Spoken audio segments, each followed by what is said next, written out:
नमस्कार दोस्तों, मैं सीए सुदेश कुमार गुप्ता आप सबका अपने यूट्यूब चैनल इनकम टैक्स वाला पे स्वागत करता हूँ।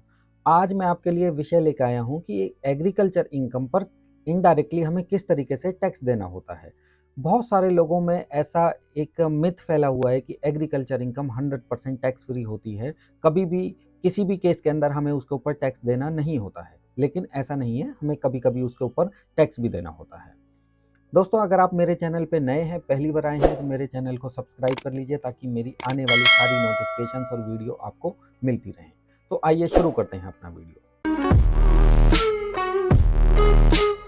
दोस्तों, इनकम टैक्स एक्ट 1961 के सेक्शन 10 सबसेक्शन 1 के अंदर एग्रीकल्चर इनकम पूरे तरीके से टैक्स फ्री है, लेकिन कभी-कभी इसके ऊपर भी टैक्स हमें देना पड़ जाता है और वह इन दो कंडीशंस के थ्रू हम लोग जानेंगे कि अगर किसी असेसी की non agriculture income basic exemption limit से ज़्यादा है, इनकम टैक्स की बेसिक एग्जम्पशन लिमिट से ज़्यादा है, जो कि 2,50,000, 3 लाख या 5 लाख रुपए है।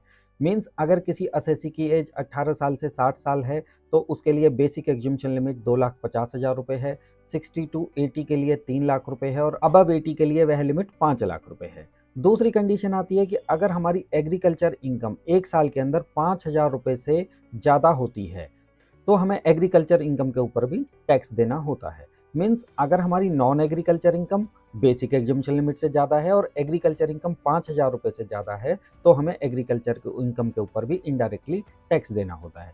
दोस्तों, इनकम टैक्स एक्ट 1961 के अंदर ये 5 स्टेप लिखे हुए हैं, जिनमें हम एग्रीकल्चर इनकम के ऊपर लगने वाली टैक्स लायबिलिटी को कैलकुलेट करते हैं। स्टेप 1 के अंदर है कि एग्रीकल्चर इनकम और नॉन एग्रीकल्चर इनकम को ऐड करने के बाद हमें उसके ऊपर टैक्स लायबिलिटी कैलकुलेट करते हैं। स्टेप 2 के अंदर हम एग्रीकल्चर इनकम को मैक्सिमम एग्जम्पशन लिमिट में जमा करने के बाद उसके ऊपर भी हम टैक्स लायबिलिटी कैलकुलेट करते हैं। स्टेप 1 के अंदर आई टैक्स लायबिलिटी में से स्टेप 2 की टैक्स लायबिलिटी को माइनस करते हैं।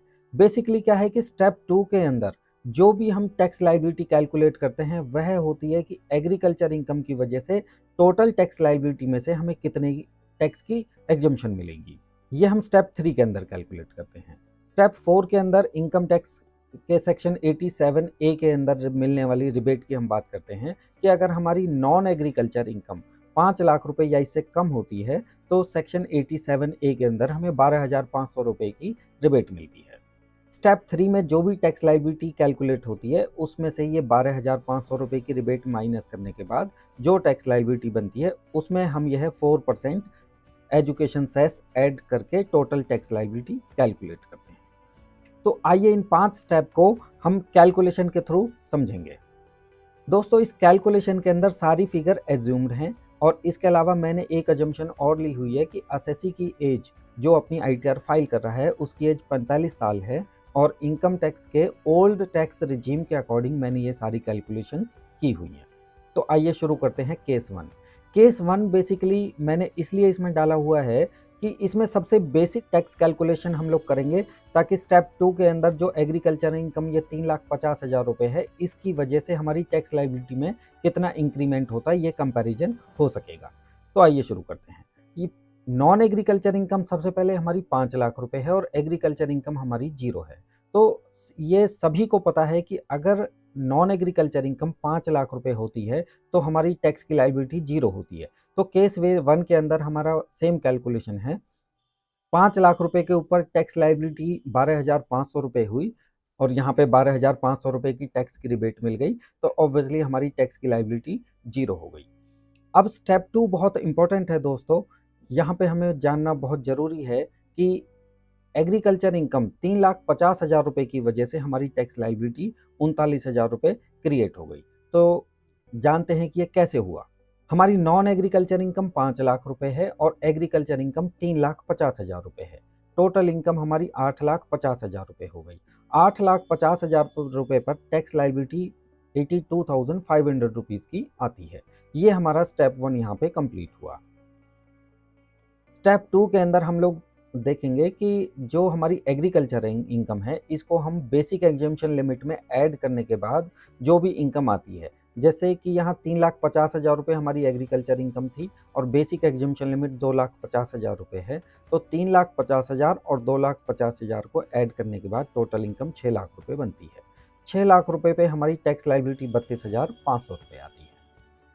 तो स्टेप 1 के अंदर जो टैक्स लायबिलिटी 82,500 रुपीज़ की आई, इसमें से ये 32,500 रुपये माइनस करने के बाद नेट टैक्स लायबिलिटी हमारी 50,000 रुपये की बनती है।